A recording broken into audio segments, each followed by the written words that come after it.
بسم اللہ الرحمن الرحیم۔ السلام علیکم، میرا نام نظام الدین سید ہے۔ میں منقولات.com سے آپ سے آج مخاطب ہوں۔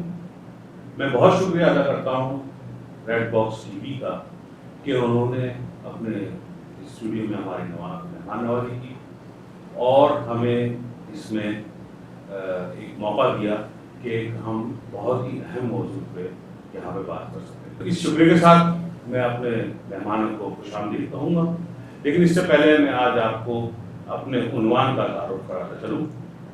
ہم کراچی میں ہیں اور کراچی میں مشہور ترین عمارت ہے قائد اعظم مقبرہ، لیکن ہم قائد اعظم کے مقبرے کو صرف عمارت نہیں بلکہ اس کے ویژن پہ بھی بات کرنا چاہتے ہیں۔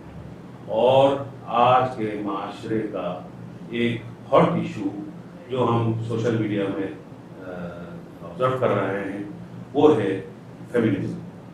فیمنزم کی لغوی تعریف اگر آپ ڈکشنری میں دیکھیں تو فیمنزم کی تعریف یہ ہے کہ عورتوں کے حقوق پہ بات کرنا فیمنزم کہلاتا ہے، اور جو عورتوں کے حقوق پہ بات کرتے ہیں انہیں ہم فیمنسٹ کہتے ہیں۔ لیکن آج کا پروگرام ہم کسی فلم کی پروموشن کے لیے نہیں، کسی ڈرامے کی پروموشن کے لیے نہیں کر رہے، بلکہ ہم اکیڈمیکلی اس موضوع پہ بات کرنا چاہتے ہیں، اور جس میں ہم بہت سارے نظریات کو اپنے گیسٹس کے انالیسس کے طور پر شامل کریں گے۔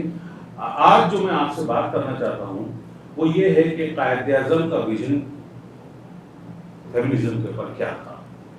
اگر ہم بات کرتے ہیں یورپین پس منظر میں، تو پہلی فرسٹ ویو جو فیمنزم کی تھی وہ 1918 سے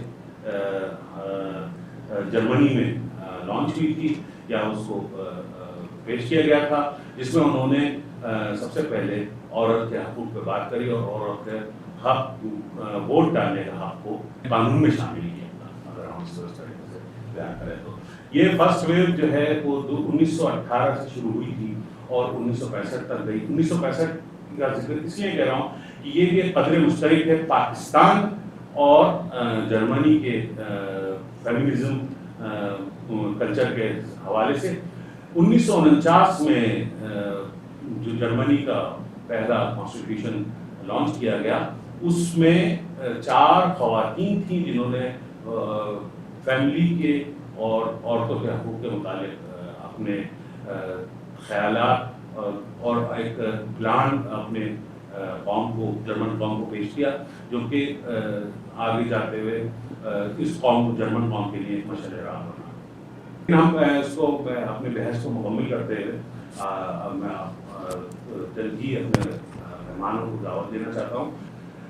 جب ہم اس پس منظر میں پاکستان کی سیاست اور پاکستان کی ڈیولپمنٹ کو دیکھتے ہیں تو آج ہم آل انڈیا مسلم لیگ کے خواتین کی بات کرتے ہیں، جنہوں نے پاکستان بنانے میں بہت بڑا کردار ادا کرا، جہاں پر پیش محترمہ فاطمہ جناح کے ساتھ محترمہ بیگم رانا لیاقت علی اور دوسری خواتین جنہوں نے بہت زیادہ محنت انتھک رات دن کوششوں کے ساتھ قائد اعظم کے شانہ بشانہ کھڑے ہو کر پاکستان بنانے کے لیے ایک بہت بڑا کردار ادا کیا، جس میں پاکستان کے معرض وجود آنے کے بعد اور بیگم رانا لیاقت علی کا اقوا فاؤنڈیشن کسی تعارف کا محتاج نہیں ہے۔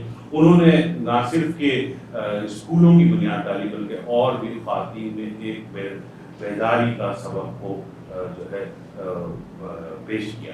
اس کے علاوہ محترمہ فاطمہ جناح جو قائد اعظم کے شانہ بنشانہ کھڑی تھی، ایک فیمنزم کا ایک بہت بڑا پازیٹیو کوشش کری، جدوجہد کری اور اس کو اسٹیبلائز بھی کرا کہ آج کی پاکستانی معاشرے کی عورت اس زمانے میں موجود نظریے کو فالو کرتے ہوئے ابھی بھی بقا کی جنگ لڑ رہی ہے۔ لیکن بہت افسوس ہوا کہ 1965 میں فاطمہ جناح کی ہار کے ساتھ اس فیمنزم کی آواز کو گلا گھونٹ دیا گیا، اور آج ہم بہت شکر ادا کرتے ہیں اللہ تعالیٰ کے کہ ہمارے پاس ہماری بیٹیاں، عورتیں اور ہماری مائیں اس موضوع پر بات کرتی ہیں اور یہ موضوع پھر دوبارہ سے ہمارے روزمرہ کی زندگی میں ہو رہا ہے.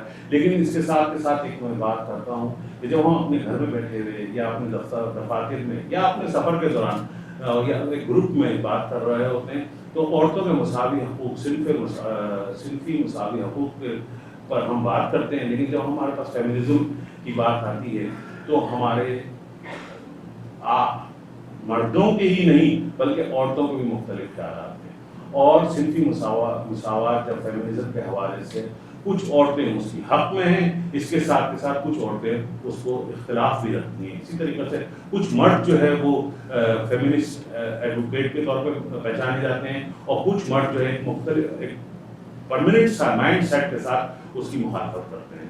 تو آج میں اپنے اس حوالے کے ساتھ میں اپنے تمام دو مہمانوں کو خوش آمدید کہتا ہوں. میرے سیدھے ہاتھ پہ بیٹھے ہوئے جناب سید وقار الحسن صاحب، اور وہ اپنا تعارف کرائیں گے. میرا نام سید وقار الحسن ہے. میں گزشتہ 27 سال سے میریٹائم انڈسٹریز سے وابستہ ہوں اور میں as a captain oil tankers پہ سیل کرتا ہوں. تو اس حوالے سے میں نے کافی جگہوں پہ میرا جانا ہوا فورن میں، اور تو مجھے بہت کچھ اس معاشرے سے سیکھنے کو ملا اور میں نے بہت کچھ وہاں بھی دیکھا اور پھر اس کو میں اپنے پاس پاکستان میں کمپیئر کرتا ہوں. تو مجھے ان دونوں معاشرے میں بہت ساری چیزیں کچھ تو کامن بھی لگیں اور کچھ وہاں اچھی تھیں اور کچھ یہاں پہ اچھی ہیں. اس بات پہ ہم آگے بحث کرتے ہیں. وقار صاحب، یعنی کہ آپ یہ کہنا چاہ رہے ہیں کہ آج آپ فیمنزم کے نقصانات یا فوائد پہ بات کرنا چاہتے ہیں. فیمنزم کو اگر آپ دیکھیں تو فیمنزم بیسیکلی ہمارے پاس اس کی ایک غلط مثال لی گئی، کیونکہ ہمارے پاس انہوں نے کہا کہ ہم ایکول رائٹس پہ بلیو کرنا چاہتے ہیں، جبکہ ہمارے پاس اسلام میں اور ہمارے مذہب میں وومنس کے رائٹس تو ہیں مگر ایکول نہیں ہے. یہ آپ کا ایک نقطۂ نظر ہے جس پہ ہم اپنے دوسرے مہمان کو بھی دعوت دیں گے تاکہ وہ بھی اپنی اس پہ نقطۂ نظر آج کی طالبہ کو یہ اس موضوع کو کس طرح سے لیتی ہیں اور عام روزمرہ زندگی میں یہ اس موضوع پہ اس کے فوائد یا اس کے نقصانات کو کیسے دیکھتی ہیں. تو آپ اپنا تعارف کرائیے چھوٹا سا. آپ کیا پڑھ رہی ہیں؟ میرا نام زیانہ شکیل ہے. میں ابھی اے لیولس کر رہی ہوں لاء، سوشیولوجی اور انگلش لینگویج میں. میں کافی ایکسائٹیڈ ہوں اس ڈسکشن میں کنٹریبیوٹ کرنے کے لیے، being part of the youth, being a student and knowing that I will one day contribute to the future. I am really excited to contribute to this discussion اور میں اپنا بھی perspective broaden کرنے کے لیے یہاں بیٹھی ہوں تاکہ میرے بھی اوپینینز انہانس ہوں. بہت شکریہ آپ کے تعارف کا، اور آپ ہمارے مستقبل کی بنیاد ہیں اور مجھے بڑی خوشی ہوئی آپ سے بات کر. تو میں یہ آپ سے پوچھنا چاہ رہا تھا کہ آپ کی اس طالب زندگی میں آپ کی جو فیملی ہے یا آپ کا خاندان جو ہے وہ آپ کو کس طریقے سے سپورٹ کرتا ہے؟ اگر وہ سپورٹ جو ہے وہ آپ کے بھائی اور بہن دونوں کے لیے برابر ہے، یا آپ یہ محسوس کرتی ہیں کہ آپ کی بیٹی ہونے کی وجہ سے آپ کے والدین آپ کا زیادہ خیال رکھتے ہیں یا کم خیال رکھتے ہیں؟ میں کافی پریویلیجڈ ہوں اور کافی گریٹفل ہوں کہ میں ایسے گھر سے بلانگ کرتی ہوں جہاں پہ لڑکے اور لڑکیوں کو دونوں صحیح سیم طریقے سے ٹریٹ کیا جاتا ہے، اور لڑکیوں کی ایجوکیشن کو بھی پرائیورٹائز کیا جاتا ہے جتنا لڑکوں کی ایجوکیشن کو کیا جاتا ہے. اور آئی ایم ریئلی گریٹفل کہ my parents support me and support my education as well. اور ہمیشہ سے لڑکیوں کو ہمارے گھر میں جو ہے سکھایا گیا ہے کہ آپ کو انڈیپینڈنٹ بننا پڑے گا and you have to make a career out of yourself instead of depending on other people. میں آپ سے بہت شکریہ آپ کے خیالات کا، اور میں آپ سے اگلا سوال یہ کرنا چاہتا ہوں کہ اگر آپ جب اپنی اسکول جاتی ہیں یا اپنے کالج جاتی ہیں تو آپ کو کیا محسوس ہوتا ہے کہ کیا ایک طالبہ ہونے کی حیثیت سے آپ کو مختلف آسانیاں یا مختلف مشکلات بالکل ڈفرینٹ ویز میں فیس کرنا پڑتی ہیں ایز اے کمپیئر ٹو ایک طالب علم، یعنی کہ ایک بچے کا اور بچی کا جو ڈفرینٹ سرکمسٹینسز ہیں اس پہ آپ کو بتائیں گی ہمیں معلومات کے طور پر؟ جی، تو خاص طور پہ کراچی کے حوالے کے سے، اور خاص طور پہ کراچی کے حالات جو پچھلے چند سالوں سے تھے اس کو ذرا سا آپ ہمیں بیان کریں.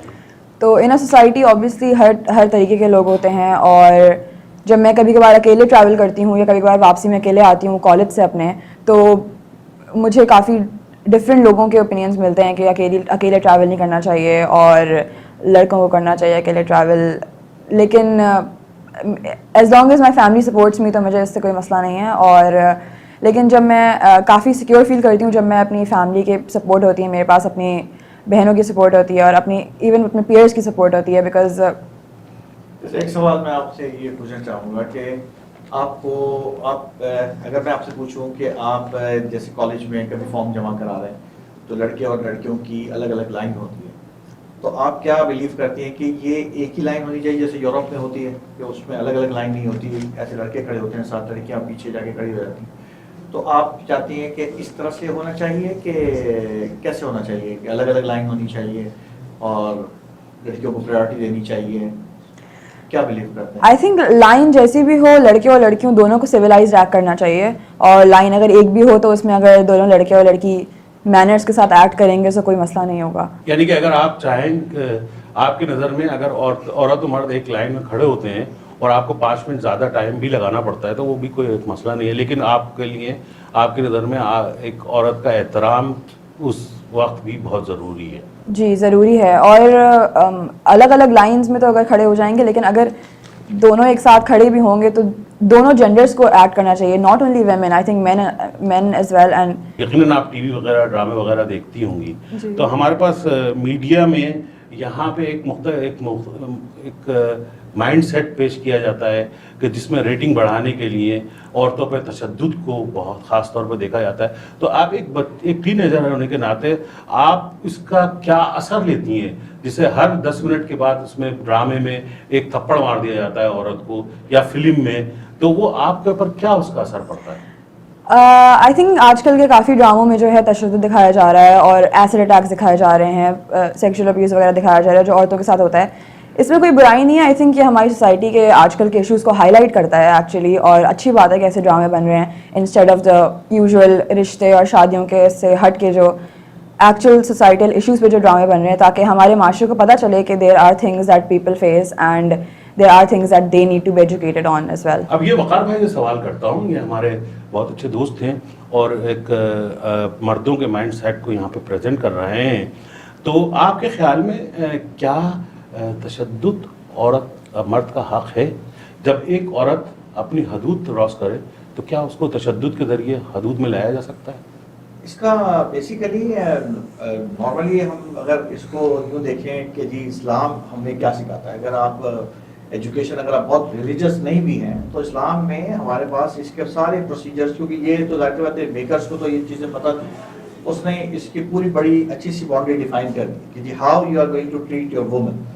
تو اس میں اگر آپ دیکھیں تو اس میں یہ ہے کہ جی پہلے سب سے پہلے اگر میاں بیوی میں اختلافات ہوتے ہیں اور اس کے بعد اگر تو تشدد پہلا راستہ نہیں ہے. جب آپ کو اختلافات ہو جاتے ہیں اپنی بیوی سے کیسے ڈیل کرنا, اس میں تشدد. جی ہاں, یہ آپ کی بہت اچھی بات ہے جس پہ ہمارا سب کا ایمان ہے, اور یقیناً قرآن ہمارے لیے مشعل راہ ہے اور اسلام میں ہی ہمارے معاشرے کی بقا ہے. لیکن ہم اگلا سوال یہ کرتے ہیں کہ آج کے مصنف کچھ ایسی باتیں بھی کرتے ہیں جس کی وجہ سے یہ تھیما ایک بہت زیادہ کنٹروورسی اختیار کر چکا ہے اور ہمارے معاشرے میں اس کی بحث ہے, جو کہ میں سمجھتا ہوں ایک اچھی بحث ہے, اور اس بحث کے نتیجے میں ہم آگے ہونے والے معاشرے میں کی ارتقاء کی سمت کا تعین کر سکتے ہیں.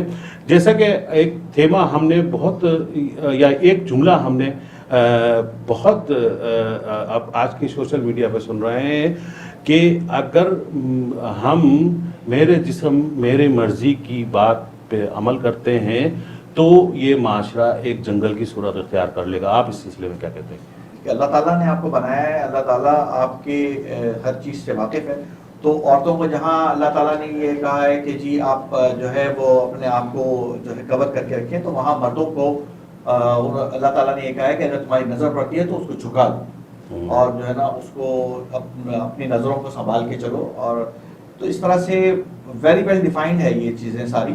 مردوں نے سکھایا ان لوگوں کو کہ عورتوں کو کہ جی آپ کا جسم آپ اپنی مرضی سے, کیونکہ ہوتا یہ تھا یہ چیز آئی کہاں سے کہ ایک لڑکی کو آپ نے گھر سے نکالا, اب اس کے ساتھ اس کے والدین ہیں, اس کے گھر والے ہیں اور اس کے بھائی ہیں, اس کے باپ ہیں, تو وہ اب ہم نے ان کو یہ سکھایا نکال کے گھر سے کہ تمہارا جسم ہے تمہاری مرضی, you need to show certain amount of skin to be very popular. If you want to go popular تم اپنی زندگی جینا چاہتی ہو, تم اپنے آپ کو بہت آگے دیکھنا چاہتی ہو, شو سم اسکن, کیونکہ یہ مردوں کا معاشرہ ہے, اس میں تمہارے کو آگے جانا ہے. تو اب ایک وی ہیو ٹو شو, یا آئٹم سانگ آ گئے, اس کے اندر انہوں نے بولا کہ جی we have to show certain amount. یعنی کہ آپ کے کہنے کے مطابق جو ہے میرا جسم میری مرضی کا اطلاق ہو سکتا ہے لیکن حدود میں رہتے ہیں.